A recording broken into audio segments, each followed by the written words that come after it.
Sir, ये bill देखने में छोटा लगता है।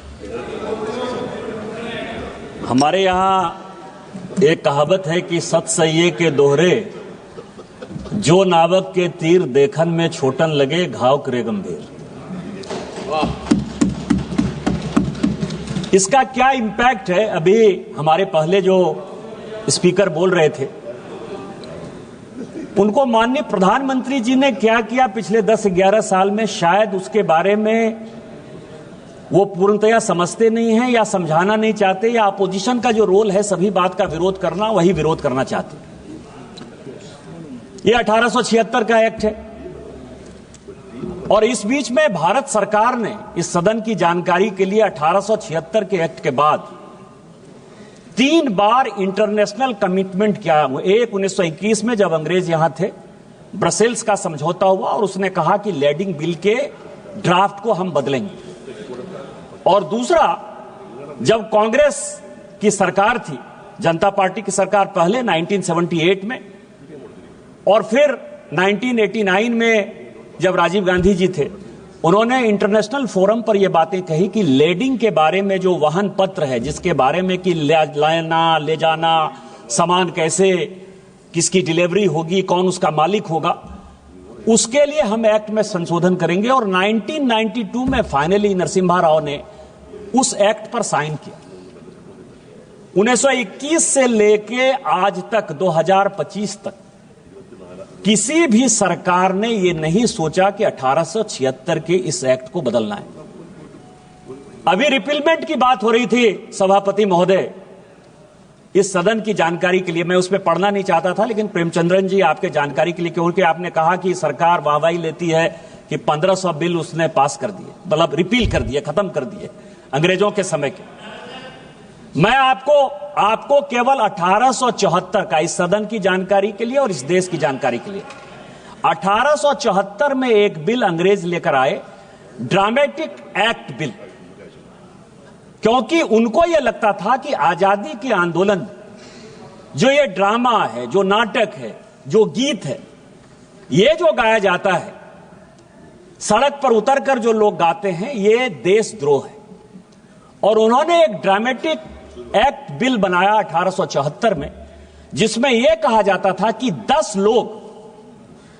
लोग यदि सड़क पर डांस करते हुए, गाते हुए, नाचते हुए, ड्रामा करते हुए यदि मिलेंगे, उन सबों को जेल हो जाए। उस एक्ट के आधार पर सभापति महोदय, क्या आपको नहीं लगता कि दुल्हा जो है वो बारात के साथ जेल चला जाता? 1876 का एक्ट था, 2024 में हमारे प्रधानमंत्री जी ने बदला। क्या इस देश को यह पता है कि इस तरह के एक्ट हमने बनाए? बांस जो कि प्रत्येक घरों में होता है, वो घास है, उसको हमने वृक्ष बना दिया। पूरा का पूरा नॉर्थ ईस्ट की इकोनॉमी जो है बांस पर चलती थी। यह भी 150 साल से एक्ट था। क्या इसमें गरीब परेशान नहीं हो रहा था? क्या उसको रिपील नहीं कर देना चाहिए था? ये 2 एक्ट मुझे लगता है कि सदन के लिए और ये देश के जानकारी के लिए है कि 1500 एक्ट जो हमने बदले हैं, उसमें से किस किस तरह के घटिया कानून अंग्रेजों के द्वारा बनाए हुए थे और उसको बदलने की आवश्यकता पड़ी। वैसा ही 1876 का एक्ट है। अब आप समझिए कि पूरा, अभी बिजनेस एडवाइजरी कमेटी की मीटिंग थी, आज ही चर्चा चल रही थी कि हम टैरिफ पर बात करना चाहते हैं। यहां कांग्रेस के युवराज आकर बात करेंगे कि उस पोर्ट पर जो है पकड़ा गया, ड्रग्स पकड़ा गया, वो पोर्ट ऐसे हो गया, वो पोर्ट ऐसे हो गया। कभी आपने सोचा कि 26/11 कैसे हो गया? बॉम्बे में इतनी बड़ी दुर्घटना हो गई, कभी उसके बारे में आपने सोचा कि आपके पास क्या अधिकार, ये लैंडिंग बिल है क्या आखिर? इस साल से लेके पिछले साल, पिछले 4-5 साल में यदि आप देखेंगे तो इस देश में लगभग 50,000 करोड़ का ड्रग्स जो है पकड़ा गया। ड्रग्स, हेरोइन ड्रग्स, जो हमारे युवाओं को नुकसान पहुंचा रहा है। यदि आप बायलैटरल की बात करेंगे तो हम कहते हैं कि टेलीकॉम मैन्युफैक्चरिंग हमारा बढ़ रहा है और चाइना जो है, चाइना से गुड्स नहीं आना चाहिए। आप कहते हैं सिंगल प्लास्टिक यूज जो है हमको बंद कर देना चाहिए। आप ये कह रहे हैं कि मिनिमम इंपोर्ट प्राइस हमने लगा दिया, स्टील सेक्टर में जो डंपिंग यार्ड हमने यहां बना दिया है वो यहां नहीं आना चाहिए। एग्री? हम आपके सारे बात से सहमत हैं कि अमेरिका यदि टैरिफ यदि लगाएगा तो हमारा व्यापार जो है दूसरे जगह बढ़ना चाहिए और उसके लिए अपना देश बनाना चाहिए, हमारे यहां मैन्युफैक्चरिंग सेक्टर को बढ़ाना चाहिए। कांग्रेस के जो लीडर ऑफ द अपोजिशन है राहुल गांधी साहब, उन्होंने बहुत कहा कि आपको मैन्युफैक्चरिंग के बारे में कुछ नहीं पता है।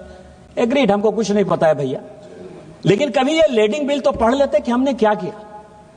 आज आप समझिए कि आप किसी कंट्री के साथ, जैसे पाकिस्तान के साथ हम अपना व्यापार नहीं करना चाहते, पाकिस्तान को हम दुश्मन देश मानते हैं और पाकिस्तान के साथ हमने व्यापार रोक दिया।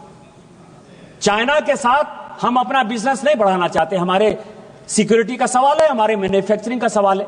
टेक्सटाइल में हम पूरी दुनिया में आज जिस तरह से बांग्लादेश के हालात हैं और पूरे चाइना के हालात हैं, हम टेक्सटाइल के साथ बढ़ना चाहते हैं। लेकिन यदि बढ़ना चाहते हैं आप, तो यदि शिपिंग संघाई पोर्ट से हुआ और संघाई पोर्ट सिंगापुर चला गया, यदि किसी आदमी ने चाइना से टेक्सटाइल को हमारे यहां के लिए भेजा और उसने कहा कि सिंगापुर जाएगा और सिंगापुर से नाम बदलकर वो फिर यदि हिंदुस्तान आ जाएगा, तो हम तो कहेंगे कि इसका जो डेस्टिनेशन पोर्ट है, डेस्टिनेशन पोर्ट है, वो तो सिंगापुर है। उसी तरह से ऑयल के बारे में मान लीजिए कि कई एक देशों के साथ हमने, अभी सीरिया को हमने बैन किया हुआ है, लीबिया को हमने बैन किया हुआ है। हमारे यहां फर्टिलाइजर की बहुत कमी है। फर्टिलाइजर का जो जिससे बनता है फर्टिलाइजर, चाहे नाइट्रेट हो चाहे फॉस्फेट हो, ये यदि आता है तो उसमें कई एक जगह बैन है। तो जो पोर्ट है, कहां से ये कंसाइनी को दिया गया, कहां शिप पर ये लोड हुआ, कितना केजी लोड हुआ, कहां से ये शिप कहां गया, उस शिप से फिर वो भारत में किस तरह से आया, या भारत में जो लोड हुआ। जैसे मैं आपको बताऊं कि ब्लैक मनी की बहुत बात होती है इस देश में। ब्लैक मनी के बारे में 72-73 का जो रिपोर्ट है और 2012 में इसी सदन में जो ब्लैक मनी पर माननीय प्रणब मुखर्जी साहब ने, तत्कालीन वित्त मंत्री जी ने, जो बाद में राष्ट्रपति हुए, उन्होंने जो व्हाइट पेपर जारी किया, व्हाइट पेपर में उन्होंने कहा कि ब्लैक मनी जनरेट होने का सबसे बड़ा साधन 85% इस देश का ब्लैक मनी केवल और केवल इंपोर्ट और एक्सपोर्ट से हुआ। इंपोर्ट और एक्सपोर्ट का जो बिल है, उसके बारे में कभी सोचा है आपने कि हम यहां से भेज रहे हैं, मान लीजिए कि टेक्सटाइल भेज रहे हैं और वहां से जो है आर्म्स का हमने ले लिया ऑर्डर कि हम जो है स्टील की फैक्ट्री ला रहे हैं जी, आर्म्स खरीद कर ला रहे हैं जी, या कोई भी चीज ला रहे हैं। इसके बारे में इस देश में 1876 से लेकर आज तक एक बहुत बड़ा वैक्यूम रहा। जिस इलेक्ट्रॉनिक्स की बात करते हैं कि ई बिलिंग होनी चाहिए, इलेक्ट्रॉनिक बिलिंग होनी चाहिए, प्रेमचंद्रन साहब आपकी जानकारी के लिए पूरी दुनिया में 45 मिलियन बिलिंग होती है, लैडिंग होती है। उसमें से पूरी दुनिया, आपने अमेरिका का उदाहरण दे, क्योंकि दूर का ढोल सुहाना होता है। अमेरिका को मान लीजिए कि अमेरिका बहुत डेवलप्ड है, बहुत अच्छा कर लिया होगा। चीन बहुत डेवलप्ड है, बहुत अच्छा कर लिया होगा। यूरोप पूरा अच्छा कर लिया होगा। इस सदन की जानकारी के लिए कि इलेक्ट्रॉनिक बिलिंग, लैडिंग का केवल और केवल 2.1% होता है पूरी दुनिया, केवल 2.1% होता है। यदि 2.1% होता है तो हम तो कम व्यापार करते हैं। हमारी इकोनॉमी तो 4 ही ट्रिलियन की है। यूएस की इकोनॉमी हमारे से कितने आगे होगी, यूरोप की कितनी आगे होगी, इंपोर्ट एक्सपोर्ट चाइना का कितना ज्यादा होगा। वो क्यों नहीं करते इलेक्ट्रॉनिक? तो इसीलिए हम जितना कर पा रहे हैं, शायद इस दुनिया में बहुत कम ऐसा देश होगा करना चाहिए। इसीलिए मैं कह रहा हूं कि जब हम बिल पर चर्चा करते हैं तो बिल को एक सही परिप्रेक्ष्य में देखने की आवश्यकता है।